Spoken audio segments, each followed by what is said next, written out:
आज एक महत्वपूर्ण विषय है जिसमें इस सरकार की मंशा, ये सरकार किस दिशा में काम कर रही है और किस तरह से बहुजनों को, आदिवासियों को, दलितों को, महिलाओं को जिस तरह से छला जा रहा है, जिस तरह से उन्हें तकलीफ दी जा रही है, उसका एक उदाहरण, जिसके पीछे कई उदाहरण हैं, उसे लेकर हम आ रहे हैं।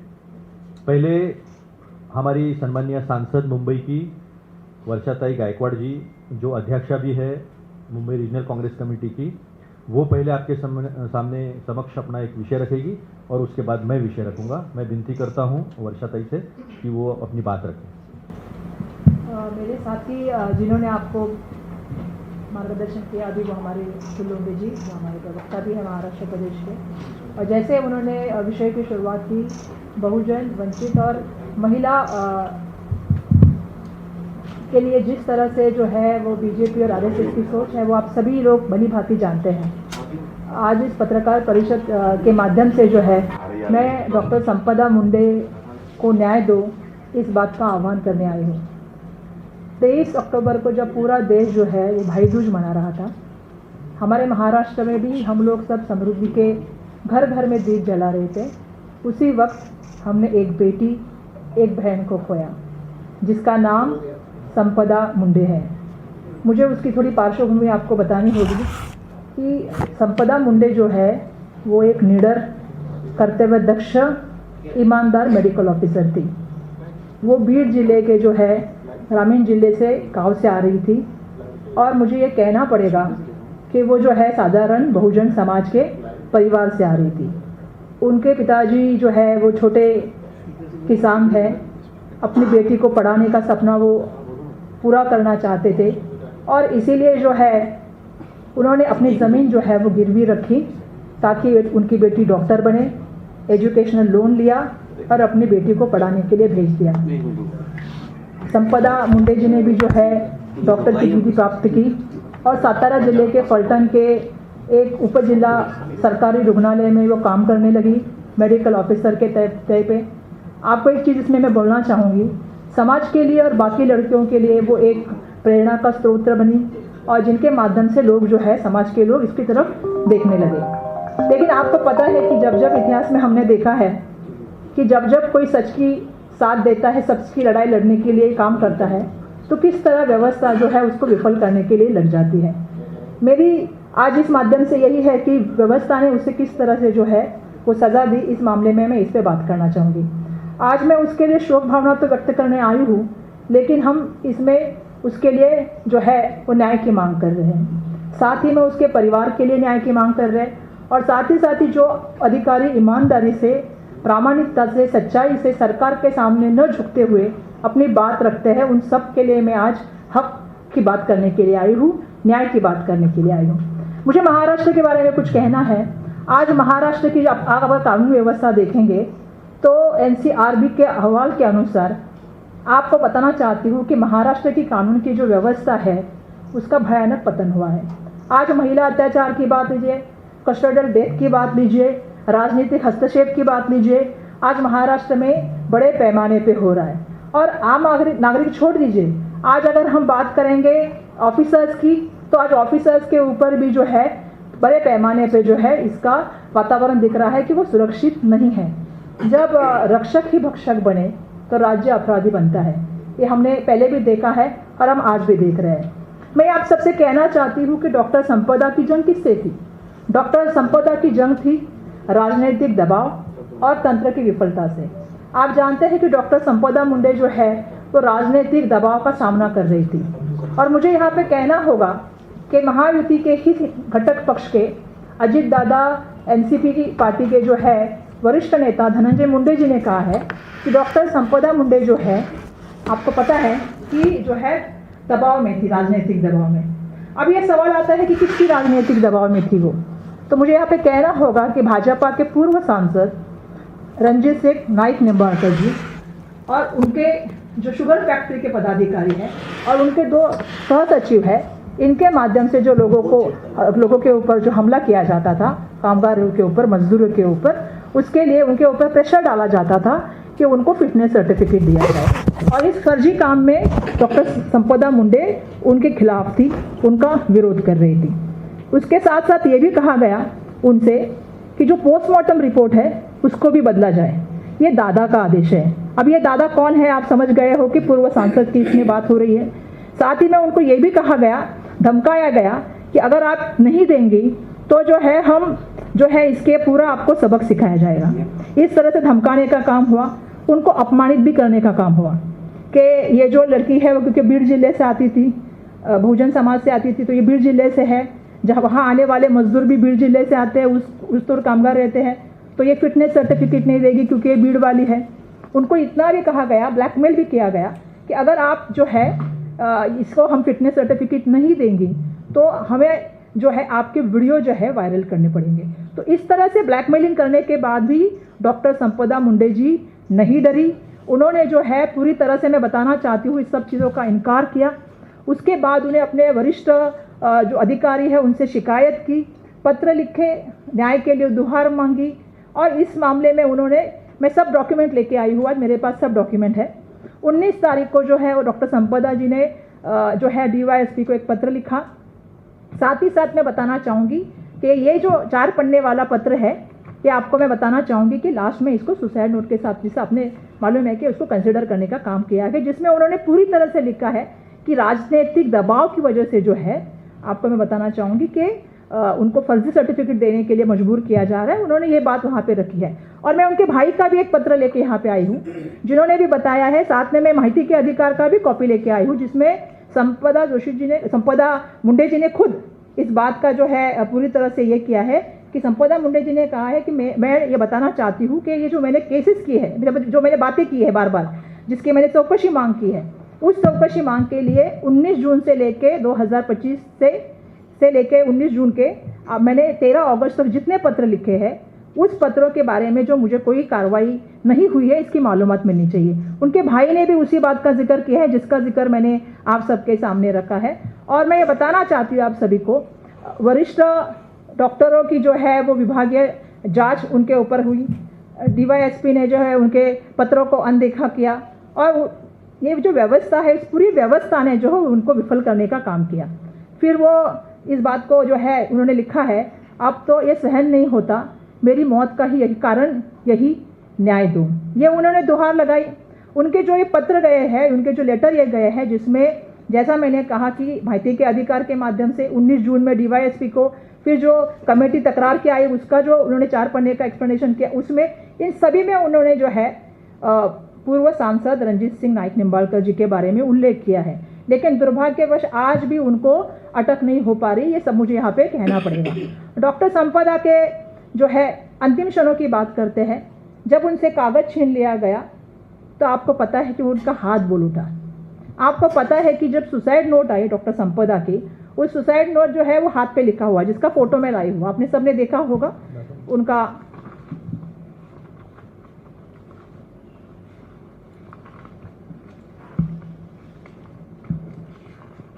ये हाथ का आपने देखा होगा शायद, ये हाथ का फोटो, ये हाथ का फोटो है। जैसा मैंने कहा कि अंतिम क्षणों में जब उनके पास उनके कागज़ छीन लिया गया तो हाथ जो है वो बोल उठा। और डॉक्टर संपदा ने उनके सुसाइड नोट में जो है, आप सोचिए हाथ पे क्यों लिखा है, ऐसा अगर सोचेंगे तो क्यों लिखा आप सोचिए। क्योंकि वो ये समझ गई थी कि अगर उनकी मौत होती है तो क्या ये कागज़ कोई छुपा लेगा। जिस तरह से उनके ऊपर बार बार लगातार जो है उनको जो पहले से भी दबाने का कोशिश चल रही थी, वैसा कुछ होगा। आप अगर देखेंगे तो इस हस्ताक्षर पे के भी काफ़ी सवाल उठे हैं, क्योंकि जो हस्ताक्षर तज्ञ है उनका कहना है कि हस्ताक्षर जो उनके हाथ पे लिखे हैं, जैसा निरीक्षक शब्द की बात चली, और जो उन्होंने लेटर लिखा है उसमें अंतर है, वो मेल नहीं खाते हैं। तो हमारा कहना है कि इस बात की भी जांच होनी चाहिए और सच सामने आना चाहिए। मैं ये भी कहना चाहती हूँ कि इस व्यवस्था ने उनके में इतना जो है वो निराशा और अविश्वास की भावना पैदा की, जबकि वो सबसे बड़ी पॉजिटिव लड़की थी कि सबसे बड़ी उनकी उम्मीद पुलिस थी। वो चाहती थी कि पुलिस उन्हें बचाए, लेकिन पुलिस को आपको पता है कि उनके उत्पीड़न का कारण बनी है। अगर पुलिस ही गुंडे बन जाए तो राज्य किसके हाथ में होगा और क्या हाल होगा, इसका हम देखते हैं कि संपदा के ऊपर जो है, आप लोगों को मैं कहना चाहती हूँ, बलात्कार हुआ, अत्याचार हुआ और वो पीएसआई गोपाल बदने ने किया। जो पहला बलात्कार हुआ वो 15 जून 2025 को हुआ। दूसरा बलात्कार जो हुआ वो 10 जुलाई 2025 को हुआ। तीसरा बलात्कार 5 अगस्त 2025 को हुआ। चौथा बलात्कार 20 सितंबर 2025 को हुआ।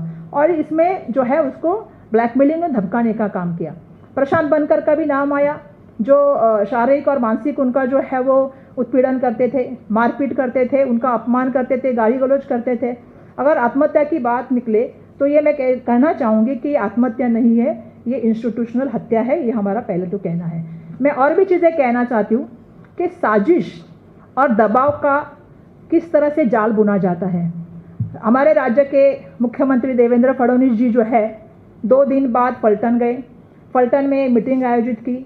उस स्टेज पे उनके साथ वो सभी लोग थे जिनके ऊपर जो है डॉक्टर संपदा जी ने उंगली उठाई थी, जिनके ऊपर उन्होंने सवाल पैदा किए थे, वो सभी उनके साथ मंच पे थे। वो मंच पे गए, उन्होंने मंच पे भाषण किया कि अगर मुझे इस चीज़ में कुछ गलत दिखता तो मैं यहाँ पे नहीं आता। रणजीत सिंह नाइक निम्बालकर जी, आप डरिए मत, मैं आपके पीछे हूँ।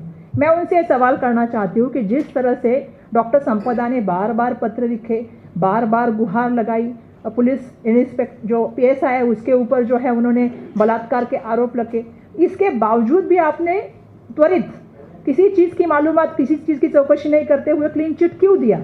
आप किसे बचाना चाहते थे देवेंद्र फडणवीस जी? ये मेरा उनसे सवाल है। अधिकारी को या राजनीतिक अपने सहकारी को या जो उनके पूर्व सांसद है उनको आप बचाना चाहते थे? ये मेरा उनसे सवाल है। आप तो आपको पता है कि जिस तरह क्लीन चिट देने का देवेंद्र फडणवीस जी को आदत पड़ गया है। जैसे आपको पता है कि परभणी में सूर्यवंशी की जो एक केस थी जिसमें पुलिस कस्टडी में उनकी मौत हुई थी, जिसके बारे में भी जो है आके उन्होंने जो है क्लीन चिट देने का काम किया था। आरएसएस और भाजपा की भूमिका हमेशा यही रही है, महिलाओं को, बहुजन वर्ग की जब बात आती है तो पीड़िता के साथ न खड़े होते हुए प्रस्तावित जो व्यवस्था होती है उसके साथ वो खड़ा रहने का हमेशा ही काम करते हैं। आप कोटरा का एग्जाम्पल दीजिए, बहुत सारी चीज़ों में आपको दिखेगा कि आरएसएस और बीजेपी की यही भूमिका रही है। उसके बाद 2 लड़कियां सामने आई, जिसका वर्षा आगावने और हर्षा आगावने जी 2 लड़कियां सामने आई, जिसका वीडियो भी आया है, जो वीडियो मैं दिखाना चाहूँगी।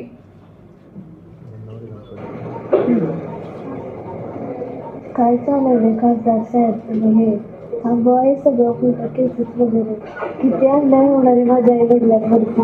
माझ्या ह्याच्या हे इलाजासाठी माझे आई वडील सगळीकडे फिरताय। माझे वडील आज जेलमध्ये आहे, किती दिवस हे सगळं चालणार? थांबवाय सगळं, खूप त्रास होतो। मी तुमच्या आज जेवढी वागते माझ्या आई वडिलांपासून, पण मला जो त्रास होतो तो माझ्या आई वडिलांना नाही बघवायचं। प्लीज तुम्हाला दया येत असेल माझी तर प्लीज थांबवाय सगळं। खरंच मला बी खूप त्रास होतो आणि आमच्या आई वडिलांना आमचा त्रास पण नाही बघवायचा। आमच्यासाठी जी लोक काम करत होती ती पण आज आमच्यापासून खूप लांब होती आणि जी लोक आमच्यासाठी पळत होती ते आमच्या जवळ सुद्धा येऊ शकत नाही। खरंच खूप त्रास होतो। हालमध्ये विनंती इसमें ये लड़की मुख्यमंत्री महोदय से मतलब बात कर रहे, वो पूर्व सांसद से, तो मुख्यमंत्री महोदय को मैं कहना चाहूँगी कि जो वीडियो है वो खुद उन्होंने देखा है कि पता नहीं, तो इसे देख ले। इसमें वो जो है जो पूर्व सांसद है रणजीत सिंह नाइक निम्बालकर जी, उनके जो सहकारी है और उनके जो फैक्ट्री के प्रशासक है उनके ये कह रही है कि यातना शोषण की जो गंभीर आरोप उनके ऊपर वो कर रही है और जिस तरह से उनको तकलीफ दी जा रही है उनके फैमिली को, उसको दिखाने का उन्होंने यहाँ पे जो है बात की है। और मैं ये कहना चाहती हूँ कि ऐसी एक घटना ही नहीं है, जिसका जिक्र ये भी करेंगे कि ननावरे कुटुंब की बात करेंगे, उन्होंने भी आपको मालूम है कि आत्महत्या की।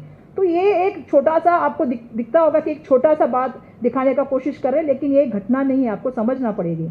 इसके पीछे बड़ी साजिश है। और मुझे देवेंद्र फडणवीस से 2-3 सवाल पूछने हैं। एक तो मुझे देवेंद्र फडणवीस से पूछना है कि आपने आते ही क्लीन चिट कैसे दे दी? एक तो देवेंद्र फडणवीस जी, आप खुद जज अपॉइंटमेंट करने का हमने सुना है, जैसे सरकार को होता है अधिकार, लेकिन आप कब से जज बन गए? एक तरफ आप लाडली बहन की बात करेंगे, एक तरफ आप 1500 रुपये देने की बात करेंगे और दूसरी तरफ आप कोई बहन को जो है वो न्याय देने की बात नहीं कर रहे, उसके लिए इंसाफ करने की बात नहीं कर रहे, उसके जो पत्र आए हैं, उसका जो डॉक्यूमेंटेशन आया है उसके ऊपर आप कोई चौकसी करने की बात नहीं कर रहे। तो मेरा उनसे ये सवाल है कि ये साजिश के हिस्से को आप क्यों जो है छुपाने का काम कर रहे हैं, किसको बचाने का काम कर रहे हैं?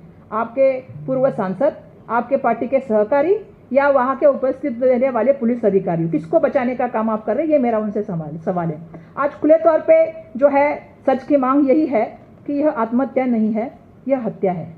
और डॉक्टर संपदा मुंडे के मौत के पीछे कौन है, उसको बचाने के लिए सरकार और पुलिस यंत्रणा क्यों इतनी काम कर रही है, इसके ऊपर भी बहुत सारे सवाल उठ रहे हैं। जिन अधिकारियों ने संपदा मुंडे की याचिका के तरफ देखा नहीं, उसको फॉलो किया नहीं, उनको जो है आज सातारा जिले में उनके पास ही ये जो केस है उसकी जांच दी गई है। तो हमारा और उनके परिवार का भी कहना है, संपदा के परिवार का कहना है कि ये आत्महत्या नहीं है, ये हत्या है। तो इसे जो है वो पूरी तरह से जो है निष्पक्ष तरीके से जो है स्वतंत्र और उच्च स्तरीय की जांच होनी चाहिए।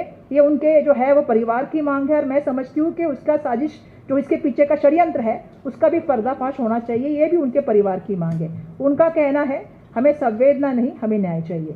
तो मैं अपेक्षा करती हूँ कि उन्हें न्याय मिले, लेकिन महिला आयोग की जो शर्मनाक रवैया रहा इसमें, उसके ऊपर भी मैं बात करना चाहती हूँ। राज्य महिला आयोग की हमारी अध्यक्षा पलटन में गई और उसके बाद जो उन्होंने 2 घंटे पुलिसों के साथ पूरा वक्त बिताया और उनकी प्रेस कॉन्फ्रेंस आई। मुझे उनसे एक सवाल पूछना था कि उन्होंने पीड़ित लड़की के माता पिता से क्यों बात नहीं की, ना उनसे कोई मुलाकात की, ना उनसे आपने कुछ बात करने के बगैर ही आपका भूमिका क्या थी। मेरा एक सवाल है कि राज्य महिला आयोग का भूमिका क्या है, महिलाओं को सबल बनाना, महिलाओं के प्रति जो है कानून में किस तरह से बदलाव करना चाहिए, उनको सशक्त कैसे करना चाहिए, उसके लिए काम करना। लेकिन दुर्भाग्यवश हमने ये देखा कि उन्होंने पूरी तरह से जो है उल्टा डॉक्टर संपदा के जो है चरित्र हनन के ऊपर जो है बात की। और मैं इस बात को उठाना भी चाहती हूँ कि जो संस्थाएं महिला की रक्षा के लिए होनी चाहिए वो आज सत्ता की ढाल बन के क्यों बैठी हैं। तो कहीं ना कहीं मैं इसके ऊपर भी सवाल उठाना चाहती हूँ। मेरा कहना यह है कि हमारे नेता आदरणीय राहुल गांधी जी ने व्यक्तिगत स्वरूप से जो है डॉक्टर संपदा के परिवार से बात की और उन्हें आश्वस्त किया कि कांग्रेस पार्टी जो है उनके साथ खड़ी रहेगी, जब तक उनको न्याय नहीं मिलेगा तब तक कांग्रेस पार्टी उनके साथ लड़ेगी। साथ ही हमारे महाराष्ट्र प्रदेश के अध्यक्ष और IYC के अध्यक्ष भी उनसे मिलने गए, फैमिली से उनको सांत्वनित किया। तो हम मांग ही आज इसके माध्यम से जो कर रहे हैं वो मांग, सबसे पहली मांग तो हमारी ये है कि सभी चीज़ों की जो है वो सच्चाई सामने होनी चाहिए। एक इंडिपेंडेंट SIT या एक जो है जिसका मैं जिक्र करना चाहूँगी कि न्यायालयिक हाईकोर्ट की कमेटी, इसके माध्यम से इंक्वायरी होनी चाहिए या CBI के माध्यम से इसकी इंक्वायरी होनी चाहिए। जो सुसाइड नोट जो आया है उसमें जिन जिन आरोपियों का नाम है उनको तत्काल गिरफ्तार करना चाहिए। PSI गोपाल बडने, प्रशांत बनकर और साथ ही में रंजीत सिंह नाइक निम्बाड़कर, इनके साथ और जिनके जिनके उसमें नाम है उनके ऊपर जो है गिरफ्तारी की कार्रवाई होनी चाहिए। मैं आपसे ये भी कहना चाहूँगी कि जिस तरह से देवेंद्र फडणवीस ने आके आपको पता है कि वहाँ पे जो क्लीन चिट देने का काम किया विदाउट किसी इंक्वायरी के, तो मैं चाहूँगी कि उन्होंने भी माफ़ी मांगनी चाहिए। एक महिला का इसमें मौत हुई है और कोई किसी भी तरह का जो है एक्सप्लेनेशन नहीं करते हुए, इंक्वायरी नहीं करते हुए उन्होंने एक दबाव यंत्र और एक साजिश को सपोर्ट करने का काम किया है क्या, इसके ऊपर भी बात होनी चाहिए। और पीड़ित परिवार को वित्तीय मदद और सुरक्षा मिलनी चाहिए, ये भी हम यहाँ से बताना चाहेंगे। जो वरिष्ठ ऑफिसर जो थे या DYSP थे जिन्होंने इसमें जितना ध्यान देना था उतना ध्यान दिया नहीं, उनके ऊपर भी मैं कहूँगी कि विभागीय कार्रवाई होनी चाहिए, ये हमारी मांग है। साथ में डॉक्टर संपदा मुंडे की स्मृति में महिला डॉक्टर सुरक्षा अधिनियम की जी भी है जो उसके निर्माण होना चाहिए। मैं सिर्फ इतना ही अंत में कहना चाहूँगी कि जैसे मैंने शुरुआत में कहा कि उस दिन भाई दूज थे और बहन की रक्षा करना, बेटी की रक्षा करना हम सबका कर्तव्य है, लेकिन दुर्भाग्यवश उसी दिन ये घटना हो गई। तो मैं ये बताना चाहती हूँ कि डॉक्टर संपदा मुंडे का मृत्यु जो है वो त्रासदी नहीं है, महाराष्ट्र की आत्मा की परीक्षा है। महाराष्ट्र में आज भी न्याय जिंदा है और इसलिए हम आने वाले दिनों में इसके लिए जब तक दोषियों को गिरफ्तारी नहीं होगी हम लड़ाई लड़ते रहेंगे। और हम ये वादा करना चाहते हैं, हम न रुकेंगे, हम न झुकेंगे, हम न डरेंगे। आने वाले दिनों में ये लड़ाई वैसे जारी रहेगी जब तक डॉक्टर संपदा मुंडे को न्याय नहीं मिलता। धन्यवाद। संक्षिप्त में मैं कुछ बातें रखना चाहता हूँ।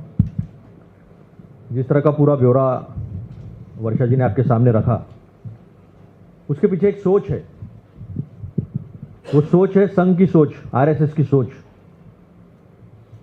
हमारे विचारों के साथ अगर आप खड़े रहोगे तो आप बलात्कार करो, हत्या करो, डाका डालो, चोरी करो, हम ताकत से आपके पीछे खड़े रहेंगे। और ये पूरे देश में हो रहा है, जिसका प्रातिनिधिक उदाहरण जो है वो डॉक्टर संपदा मुंडे के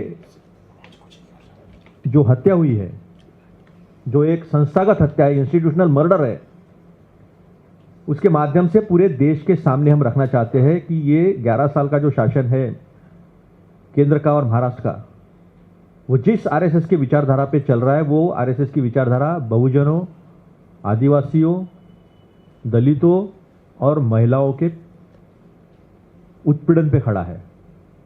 वो चाहता है कि उन्हें पैरों के नोक पे रखा जाए, जूते के नोक पे रखा जाए, और इसके लिए किसी भी हद तक जा सकते हैं। इसीलिए जो मुख्यमंत्री है, जो गृह मंत्री है, जिसके लीडरशिप में पूरा पुलिस महकमा चौकसी कर रहा है, इन्वेस्टिगेशन चल रहा है, उसकी हिम्मत होती है उसी फलटन में जाकर खड़े होकर यह कहने की कि आप चिंता मत करो, हम आपके पीछे पूरी ताकत से खड़े हैं। यानी संवैधानिक उल्लंघन है, शर्म तो किसी चीज की बची नहीं है। आप इस्तीफा तो दोगे नहीं, और माफी मांगना तो बहुत दूर की बात है, क्योंकि ये न्याय संगत है। ये शिवशाहू फुले अंबेडकर की जो विचारधारा है महाराष्ट्र की, उसके साथ खड़े हैं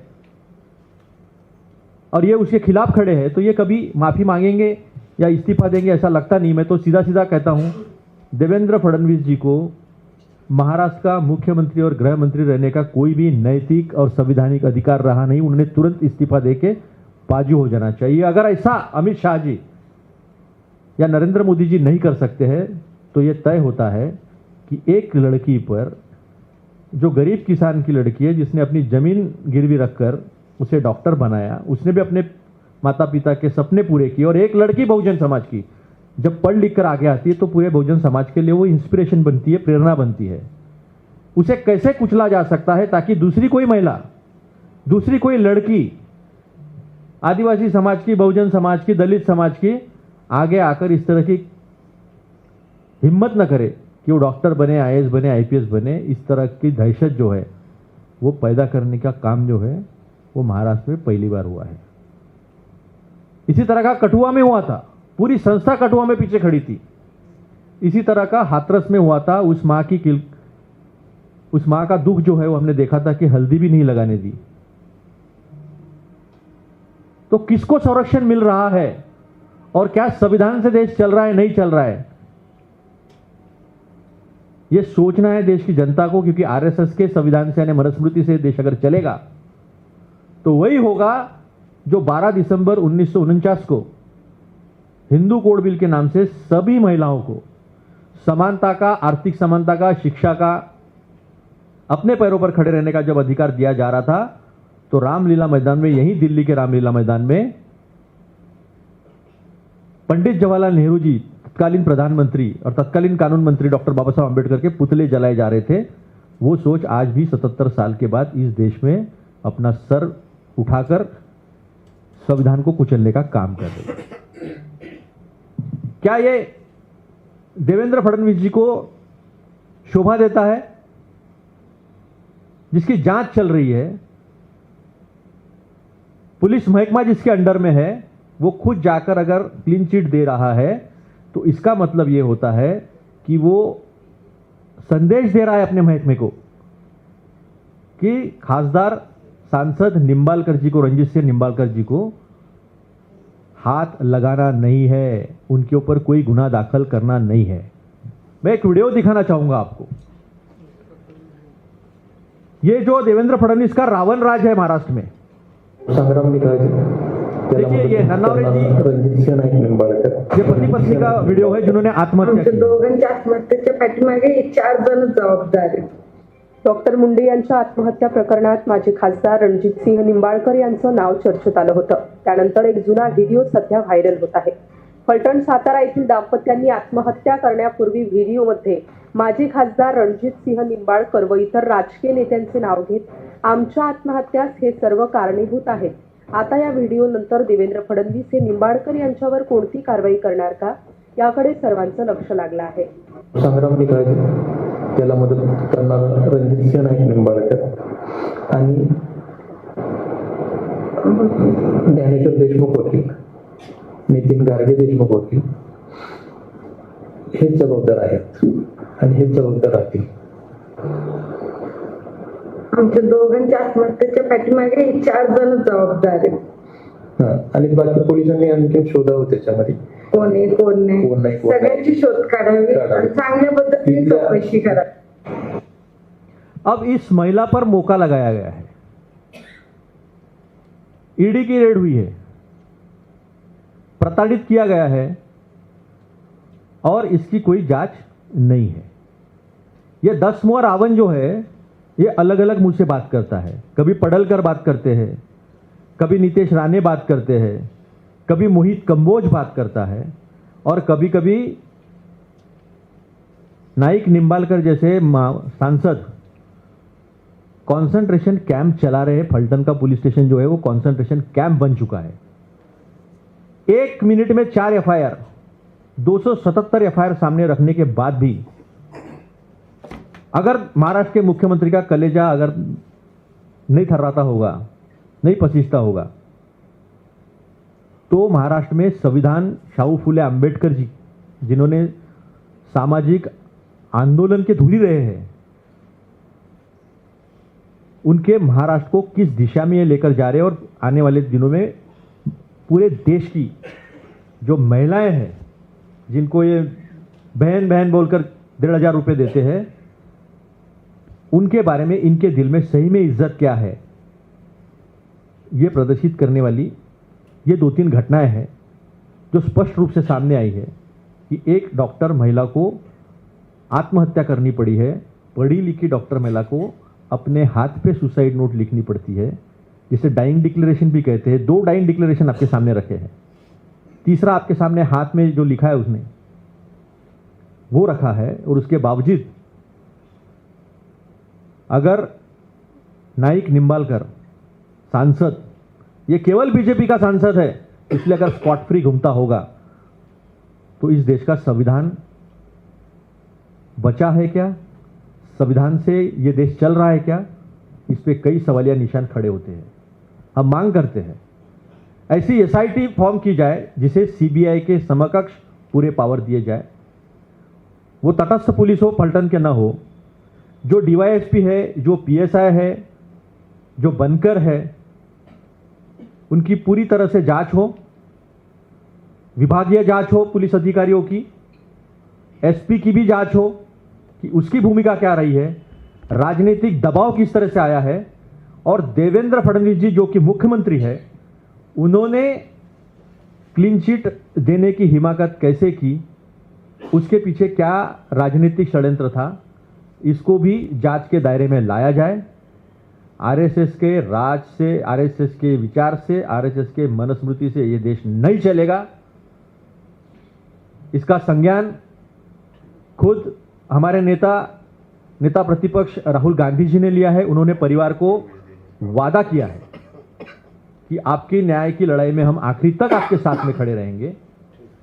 हमारे प्रदेश अध्यक्ष सामान्य हर्षवर्धन जी सबकाल वहां जाकर आए, उनके साथ में भानु चिप जी थे, हमारे युवक कांग्रेस के राष्ट्रीय अध्यक्ष, सारे कार्यकर्तागण थे. उसके पहले हमारी सांसद सोलापुर की प्रणीति शिंदे जी, हमारी पूर्व सांसद और हिमाचल की प्रभारी सम्माननीय रजनीताई पाटिल, ये सब लोग जाकर आए हैं. जगह जगह इसका निषेध भी हुआ है, लेकिन ये सरकार टस की मस नहीं होती है. ताकत से भ्रष्टाचारियों के पीछे, बलात्कारियों के पीछे, लुटेरों गुंडों के पीछे ये सरकार खड़ी रहती है. तो आज महाराष्ट्र के बहनों के मन में है कि देवा भाऊ है, ये देवा गुंडा है. ये छवि जो है वो देवेंद्र फडणवीस ने अपनी बना ली है. तो ये जो मांग हमने की है वो पूरे राष्ट्र के सामने रखी है, देश के सामने रखी है. और जिस तरह से निर्भया कांड के बाद एक कानून बना था, उसी तरह का कानून डॉक्टर महिलाओं के लिए पीड़िता के नाम से बनाया जाए, सख्त कानून बनाया जाए. और किसी भी तरह से कोई भी राजनीतिक दबाव में गन्ना मजदूर हो, उनके मुकादम हो, कॉन्ट्रैक्टर, उनके ऊपर दबाव डालने का जो वसूली का कार्यक्रम चलता है, ऐसे किसी भी क्षेत्र में डॉक्टर पर दबाव ना आए, फिटनेस सर्टिफिकेट देने के लिए उनके ऊपर बलात्कार ना हो। चारों बलात्कार कब हुए सारा सामने रखा है। यह हमारी मांग है और अगर ये जल्दी नहीं होता है, अगर उनको न्याय नहीं मिलता है, तो राहुल जी के नेतृत्व में बहुत बड़ा आंदोलन जो है वो हम महाराष्ट्र में खड़ा करेंगे। धन्यवाद। सवाल होंगे तो पूछिए। सर, एक सवाल ऐसा है कि जो अभी आपने जिनके ऊपर आरोप किए, रणजीत सिंह नाईक निंबाळकर या ऐसे कोई पॉलिटिशियन हो, ये तो अलग अलग पार्टी में रह चुके हैं। पहले वो कांग्रेस में भी थे 5 साल पहले, अभी भाजपा में आए हैं, फिर वो कहीं और दूसरे पार्टी में जाएंगे। तो इसके ऊपर परमानेंट सोल्यूशन आपको क्या लगता है? क्योंकि एक जमाने में तो वो कांग्रेस में भी रह चुके हैं, तभी भी वो ऐसे ही थे या अभी बिगड़ गए? उनकी हिम्मत थी क्या तब ऐसा करने की? कांग्रेस में इस्तीफे होते हैं, कांग्रेस में पद से तुरंत हटाया जाता है।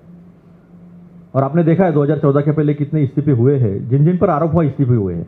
इसलिए तो मैंने शुरुआत की, क्या बलात्कार करो, खून करो, डाका डालो, आपको पूरा संरक्षण है। क्या मेरे एक नेता का नाम बता दो कि जब कांग्रेस के नेताओं पे आरोप लगे हैं, मेरे एक नेता का नाम बताओ किसने क्लीन चिट दी होगी। और ये देवेंद्र फडणवीस जी ने पहली बार क्लीन चिट नहीं दी है। आप तो महाराष्ट्र से हो, आप जानते हो चिक्की ताई किसको कहते हैं। खड़ी नहीं है अभी वो चिक्की ताई, और चॉकलेट भाऊ भी खड़ा नहीं है। वर्षाताई के लिए सवाल है, इस पूरे मैटर को लव ट्रायंगल का एक एंगल दिया गया था, तो उसमें कितनी सच्चाई है? सेकंड सवाल मेरा है, जो हैंडराइटिंग जो है वो अलग दिख रही है, इसका मतलब कि उसको मारने की साजिश थी क्या? और थर्ड सवाल है, अपने दादा का नाम लिया कि दादा का नाम लेकर वहाँ पे प्रेशर बनाया जाए, तो वो दादा कौन है? पहला आपने सवाल पूछा कि जो लव एंगल का उसमें दिखाने की बात हुई। सबसे बड़ी बात यह है कि राज्य महिला आयोग की जो अध्यक्षा गई, जिसके बारे में मैंने कहा कि जिस तरह से उनका रवैया रहा, उनका काम था कि महिलाओं को सुरक्षित करना, माहौल करना, और उनके महिला के सशक्तिकरण के ऊपर बात करना, और जिस महिला ने इतनी सारी कंप्लेंट की उसके ऊपर इंक्वायरी करके बात करना, उनके परिवार को सहानुभूति देना, उनके परिवार से बात करना और उनके मदद करने का काम था। लेकिन उसको न करते हुए उन्होंने उस महिला के चरित्र के बारे में बात की, चरित्र हनन किया। साथ ही में जो मैसेजेस थे वो कहीं ना कहीं ओपन करा दिए। मैं इस मामले में ये भी कहना चाहती हूँ कि जब पूरी इंक्वायरी चालू है तो सीसीटीवी फुटेज भी चैनल के पास कैसे आए, इसके ऊपर भी बड़े पैमाने पर चर्चा होनी चाहिए। और जिस तरह से वो ढाल होनी चाहिए थी एक लड़की की, वो ढाल बन गई सत्ता पक्ष की, ये सरासर गलत है। मुझे ऐसा लगता है कि जिस तरह से आपको पता है कि हम बार बार कह रहे हैं कि ये आत्महत्या नहीं हत्या है, क्योंकि जिस तरह से पूरा घटनाक्रम बना है, अगर किसी से प्यार है तो अपनी जगह पे है, लेकिन जो हत्या हुई इस मामले में तो हमको बोलना पड़ेगा। और मैंने थोड़ी देर पहले अंतिम पंक्तियों की भी बात की थी, उसमें ये कहा गया था कि उसके ऊपर वरिष्ठ विभाग की तरफ से जो है वो जांच लगी। दूसरा मैंने किया कि डीवाईएसपी की तरफ से जो है उनके जो पत्र गए थे उसे अनदेखा कर दिया गया, और उसने लास्ट में कहा कि अब मुझसे सहन नहीं हो रहा है। तो जैसा मैंने शुरुआत में कहा कि अगर हो भी गई है सुसाइड तो वो इंस्टीट्यूशनल सुसाइड है, हत्या है वो भी। तो इसके पूरा हत्या के पीछे जो है साजिश है, उसके ऊपर पूरी इंक्वायरी होनी चाहिए थी। उसके ऊपर बात न करते हुए राज्य महिला आयोग की अध्यक्षा ने पूरा अलग दिशा में उसको लेके जाने का काम किया। तो पहला सवाल का ये है कि अगर किसी का प्यार है तो इसका मतलब उसकी हत्या का उससे संबंध नहीं आप जोड़ सकते, इसका पूरा आपको इंक्वायरी करना पड़ेगा। आपने जो उसके चैट क्या कहते हैं पूरे पब्लिक में कही वो गलत था। इंक्वायरी चल रही है, आप इंक्वायरी की नहीं है, जज है, सिस्टम है, जुडिशरी है, वो अपना निर्णय कर लेगी। दूसरा आपने हाथ की बात किया तो मैंने उसका जिक्र किया कि जो हस्ताक्षर के तज्ञ हैं उनका कहना है कि जो हस्ताक्षर उनके पत्र में है और जो हस्ताक्षर उनके हाथ पे है, कुछ शब्द की भी मैंने जिक्र किया, वो अलग है। तो उसके ऊपर भी मैंने थोड़ी देर पहले कहा कि पूरी उसकी भी इंक्वायरी होनी चाहिए, उसके ऊपर भी पूरा तरीके से जो है उसकी जांच के बाद सच्चाई आनी चाहिए। और तीसरा आपने जो सवाल मुझे पूछा, तीसरा सवाल क्या था आपका? दादा। अब आपको भी पता है दादा कौन है। मैं रणजीत सिंह नाई निंबाळकर जी की बात कर रही हूँ, उनके सहकारियों की बात कर रही हूँ, शुगर फैक्ट्री के कर्मचारियों की बात कर रही हूँ, जिस तरह से प्रशासन उनका काम करता था उसकी बात कर रही हूँ। लेकिन मैं देवेंद्र फडणवीस जी से और एक सवाल पूछना चाहती हूँ। देवेंद्र फडणवीस साहब जब से जो है महाराष्ट्र के मुख्यमंत्री और आप लगातार देख रहे हो कि होम मिनिस्टर बन के बैठे हैं, मैं उनसे एक सवाल पूछना चाहती हूँ कि उन्होंने महाराष्ट्र में एक नया पैटर्न किया है। चाहे आपको पता है कि संतोष देशमुख जी की हत्या हो, सोमनाथ सूर्यवंशी जी की बात हो, बदनापुर की बच्चियों का बलात्कार की बात हो, चाहे पॉश गाड़ी की बात हो, चाहे वर्ली के सीलिंग पे जो गाड़ी ठोकने की बात हो गई, उसमें भी एक्सीडेंट में एक औरत की मृत्यु हो गई, इसकी बात हो, या ये प्रकरण की बात हो, हर आरोपी पहले फरार होता है और पुलिस यंत्रणा उसे पकड़ ही नहीं पाती। वो खुद ही सामने से फिर आके जो है वो कहता है कि मैं आया हूँ, मुझे अटक कर दीजिए। ये नया सिस्टम कहाँ से आ गया, अब बताइए। सूर्यवंशी की तो अपना, जैसे मैंने कहा कि पुलिस में कस्टडी में जो है उनकी मौत हो गई। संतोष देशमुख जी के बताइए आप मुझे, वाल्मीकि जो अटक हुई है वो खुद आए, अभी तक उनके जो एक गुनहगार है अभी तक अटक ही नहीं हो पाई। बदनापुर के ट्रस्टी कितने दिन तक फरार रहे, हाँ महादेव मुंडे जी, बताइए। तो मेरा एक सवाल आ रहा है कि पुलिस यंत्रणा कर क्या रही है महाराष्ट्र की। आप होम मिनिस्टर हो, अगर आप नहीं संभाल पा रहे हो तो आप किसी और को होम मिनिस्टर बना दो, लेकिन आप होम मिनिस्टर भी रहना चाहते हो, आप जो है मुख्यमंत्री भी खुद ही हो और आप क्लीन चिट भी खुद ही दे रहे हो अपने आप को। ये तो कोई तरीका नहीं हुआ।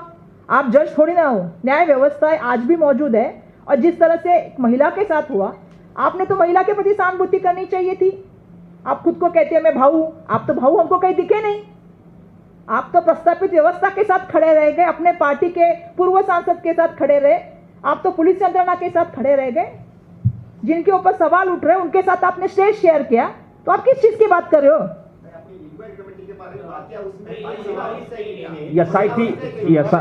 एसआईटी स्थापन करने की आप दोनों बात कर रहे हैं। जिस तरह से माहौल पूरे देश में है, महाराष्ट्र में भी जिस तरह से माहौल है, क्या आपको लगता कि आपकी मांग पूरी होगी क्या?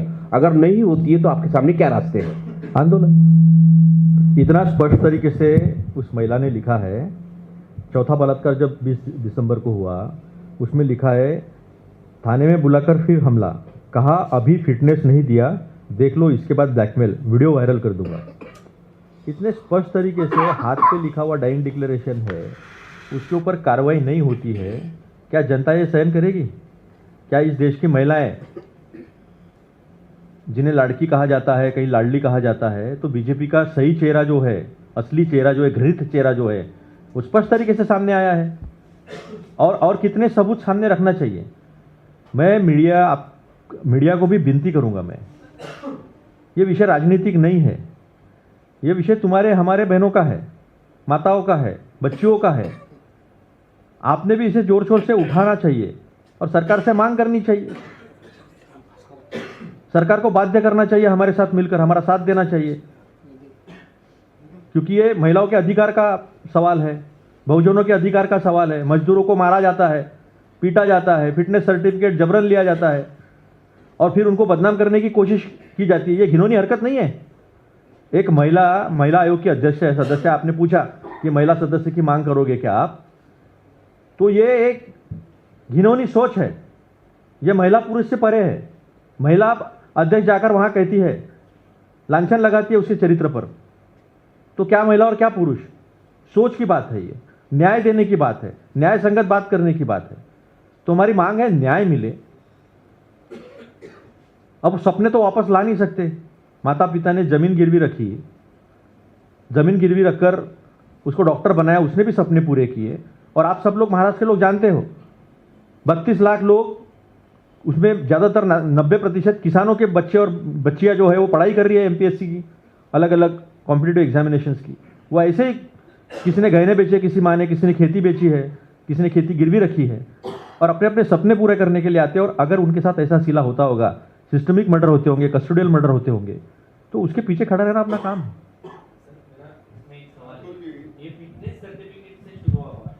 अगर वो और पुलिस स्टेशन में जब जाते हैं तो बोलते हैं कि वीडियो बाहर निकाल दूंगे अगर फिटनेस सर्टिफिकेट नहीं दी। तो ये पूरा नेक्सस लग रहा है, फिटनेस सर्टिफिकेट और ये पुलिस, ये सब लोग जो नाम सामने आ रहा है और जिस पॉलिटिशियन का नाम सामने आ रहा है, तो ये सब मिला के कुल मिलाकर ये स्टोरी है क्या, ये इशू है क्या? क्योंकि इसमें ब्लैकमेलिंग की बात आ रही है और वीडियो अगर किसी के सामने है तो पुलिस अधिकारी होगा जिसके साथ उनके संबंध बताए जा रहे हैं। तो ये नेक्सस है क्या पूरा एक साथ मिलके हुए और ये औरत को फंसाया गया है क्या? नहीं, मैंने तो कहा है कि पूरा इसमें साजिश है और एक दबाव का जाल इसमें पूरा तरह से किया गया है और ये बड़ा नेक्सस है। और इसीलिए जो मंच पे उस दिन बैठे थे माननीय मुख्यमंत्री जी के साथ, वो सभी लोग इसमें शामिल थे, जिसमें पुलिस अधिकारी भी थे, जिसमें राजकीय नेता भी थे, वहाँ के पूर्व सांसद भी थे, उनके पार्टी के सहकारी भी थे।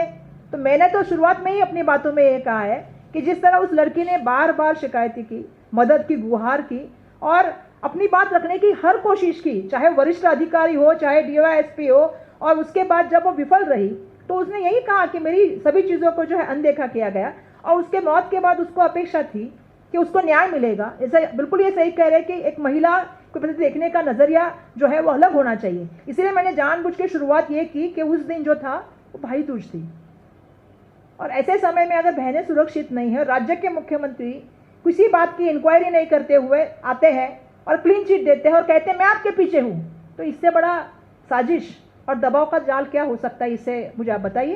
देखिए, मैं क्रोनोलॉजी बताता हूँ आपको। उनके ऊपर दबाव डाला गया,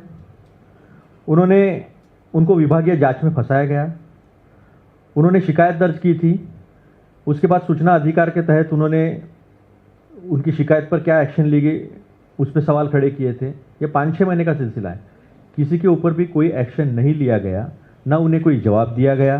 तो ये सूचना के अधिकार का उल्लंघन नहीं है क्या, पहली बात। दूसरी बात, उन्हें क्यों जवाब नहीं दिया गया। तीसरी बात, किस तहत उनके ऊपर चौकसी बिठाई गई, जांच बिठाई गई डिपार्टमेंटल। चौथी बात, उन्होंने आखिरी में ये कह दिया हाथ पर लिखकर कि मैं अभी मुझे सहन नहीं होता है। यानी चारों तरफ बलात्कार होना, जैसा उन्होंने लिखा है, हाथ पर लिखा है, शारीरिक शोषण हुआ है, प्रताड़ना हुई है, तकलीफ दी है, मानसिक तकलीफ दी है। इतना सारा लिखने के बाद और किस चीज़ को हम षड्यंत्र कहेंगे। उनके भाई का एक पत्र भी मैं लाई हूँ, उनके भाई का मैं एक पत्र भी लाई हूँ, उनके भाई का पत्र लाई हूँ। उनके भाई ने भी यही बात कही है कि लगातार हम पत्र लिख रहे हैं, जो आप बात कर रहे हैं, ये बात कर रहे हैं, वो RTI की मैं कॉपी लेके आया जो उसने मांगा है। ये जो चौकसी कमेटी की लगी थी उसकी पूरी रिपोर्ट मैं लाई हूँ साथ में। तो हर बार हर चीज़ में उसने अपनी गुहार लगाई है। आज फैमिली गुहार लगा रही है। फैमिली क्या चाहती है? एक स्वतंत्र, निष्पक्ष और उच्च स्तरीय जांच हो, उसको न्याय मिले। वो कह रहे हमें संवेदना नहीं, हमें न्याय चाहिए, इसकी पूरी इंक्वायरी होनी चाहिए। और जिस तरह से आप सबको पता है कि एक तो लड़कियां बहुजन समाज की पढ़ती लिखती कैसे, ये आपको पता है। जिस वातावरण से हम आते हैं वहाँ तक पहुँचने के लिए बहुत मेहनत से जाना पड़ता है, बहुत सारी जगहों पे अपमान होता है, उसको सहन के आगे बढ़ना पड़ता है। और एक लड़की जब डॉक्टर बनती है और उसकी इस तरह से मौत हो जाती है, जिसके ऊपर अभी तक ये भी पता नहीं है कि वो सुसाइड है कि वो हत्या है, तो उसकी कोई भी डॉक्यूमेंटेशन उनके फैमिली को दिया नहीं जाता है। उसको खुद, जैसा इन्होंने कहा, मैंने पूरा घटनाक्रम कहा था कि 19 जून को उसने DYSP के पास कंप्लेंट की, फिर उसके ही वरिष्ठ अधिकारियों ने जो है उसके खिलाफ पूरी जांच कर दी, उसके ऊपर भी रिपोर्ट उसने पूरा लिख के भेज दिया।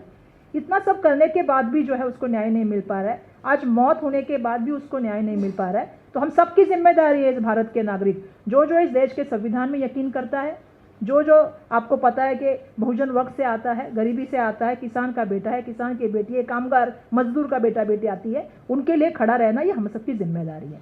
और मैं समझती हूँ हम सब लोग इसके लिए साथ में लड़ेंगे। जी, आपने अब बात चल रही है डॉक्टर संपदा मुंडे की। इससे पहले भी कई बीजेपी सांसदों के इस तरीके के महिलाओं के साथ अत्याचार के वीडियो आते रहे हैं। हर बार यही होता है कि उनके लिए आंदोलन करेंगे। आप कहते हैं कि आंदोलन होगा, आंदोलन होगा। देश की जनता क्या करे?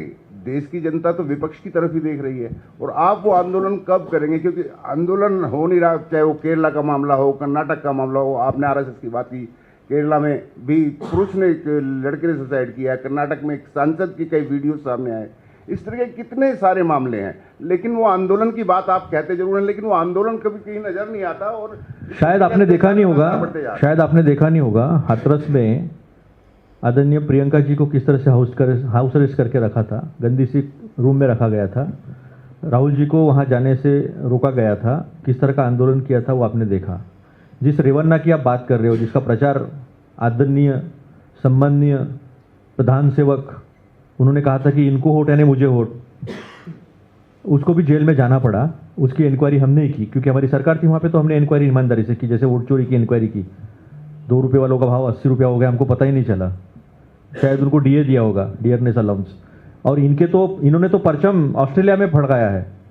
बालेश धनखड़ आपको पता होगा, ओवरसीज का उपाध्यक्ष, 5 महिलाओं को नौकरी का झांसा देकर बलात्कार किया, 40 साल की सजा हुई, वो भी मुद्दा हमने उठाया है। तो आंदोलन एक प्रतीकात्मक भूमिका होती है जो प्रतिपक्ष के हाथ में होती है। दूसरी भूमिका आंदोलन की ये होती है कि संसद में उस मुद्दे को उठाया जाए। तीसरी भूमिका होती है विधानसभा में उस मुद्दे को उठाया जाए, सड़कों पे उठाया जाए। सड़कों पे तो उठाया जा रहा है। उनका घर है बीड़ जिले की है, प्रताड़ित किया गया। देखो, भाषा के नाम पे, जात के नाम पर, धर्म के नाम पर प्रताड़ित करने की तो चल ही रहा है। सांसद ने कहा ये बीड़ की है, बीड़ की है, इस तरह से कहा। संतों की भूमि है मराठवाड़ा, उसको बदनाम करने का, उसको लांछित करने का काम किया। तो आंदोलन करते हैं हम लोग। अब दिक्कत यह है कि आप लोग सब दिखाना चाहते हो लेकिन दिखा नहीं पाते हो। आपकी भी दिक्कत है, आपकी भी दिक्कत है। सोशल मीडिया पे जाओ तो वहाँ एल्गोरिदम सेट होते हैं, लेकिन हम सड़क पे उतरते हैं, हमारा नेता सड़क पे उतरता है और ताकत से पीछे खड़े रहते हैं और पूरी कोशिश करते हैं न्याय देने की, क्योंकि संविधान बचाना जिन्होंने बनाया उनका भी काम है, हम बचाएंगे। इस देश में कितनी भी ताकत लगा दे आरएसएस, मनुस्मृति कभी नहीं आएगी। इस देश का संविधान रहेगा और उसके लिए कांग्रेस का कार्यकर्ता जैसे स्वाधीनता संग्राम में बलिदान दिए वैसे अभी भी देंगे। लेकिन किसी ने सवाल नहीं पूछा बीजेपी से आज तक कि कितने लोग उनके वंदे मातरम कहते कहते फांसी के तक पे चढ़ गए, कितने लोगों ने भारत माता की जय करके सीने पे गोली खाई स्वाधीनता संग्राम में। तो एक भी नहीं था, एक भी नहीं था। तो ये वास्तविकता है। तो हम भी लोकतंत्र को बचाने की कठिन लड़ाई जो है वो लड़ रहे हैं, संविधान को बचाने की कठिन लड़ाई लड़ रहे हैं और जहां जहां हो सके वहां न्याय देने की कोशिश कर रहे हैं और करते रहेंगे, चाहे वो संसद हो चाहे वो सड़क हो। आपने देखा होगा 300 सांसद को जाने नहीं दिया, 300 सांसद को जाने नहीं दिया। 70 करोड़ का जो प्रतिनिधित्व करते हैं उन लोगों को जाने नहीं दिया है। सारे सबूत सामने रहे, वोट चोरी के रखने के बावजूद देश का इलेक्शन कमिश्नर भाजपा का कार्यकर्ता बन के काम कर रहा है। तो ये सारे कठिनाइयों का बावजूद हम लोग लड़ रहे हैं और ताकत से लड़ेंगे। वर्षाताई, राहुल जी ने इस बारे में ट्वीट भी किया था, राहुल जी ने इस बारे में ट्वीट भी किया था, कल बात भी की है उनकी फैमिली से। क्या आने वाले समय में राहुल जी खुद उनकी फैमिली से मिलने के लिए महाराष्ट्र बीड़ जाने वाले हैं क्या?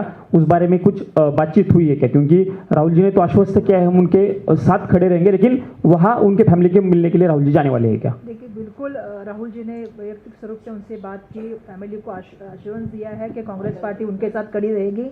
और भाई साहब ने थोड़ी देर पहले एक सवाल पूछा था कि लड़ाई करने का काम आज विपक्ष करके कांग्रेस पार्टी जिस तरह से लड़ने का काम कर रही है, चाहे वो वोट चोरी का मामला हो या महिला से जो अत्याचार का मामला हो, उस मामले में कांग्रेस पार्टी लगातार लड़ाई करने का काम कर रही है और आने वाले दिनों में भी करेगी। मैं अपेक्षा समाज से करती हूँ, मैं अपेक्षा बुद्धिजीवी पत्रकारों से करती हूँ कि इस जो चीज़ है जो महिलाओं से संबंधित है, जिस तरह हम अपनी बहन बेटी, जिस तरह से अपनी पत्नी या माता की तरफ जिस तरह से हमारा होता है, उसी तरह से इस चीज़ को भी काफ़ी जो है लोगों तक लेके जाने का काम आप लोग कर सकते हैं। हम लड़ाई लड़ने का काम करेंगे। मैं ये अपेक्षा करती हूँ कि समाज का हर वर्ग इसमें उतरेगा और इस लड़ाई को ताकत देगा। राहुल जी से भी हम बात करेंगे और राहुल जी के बारे में आपसे जब बात होगी तो हम आपको बताएंगे। Last question.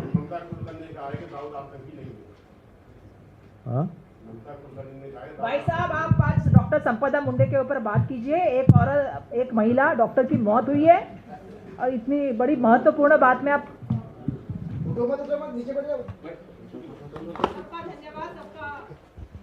धन्यवाद यहाँ उपस्थित होने के लिए।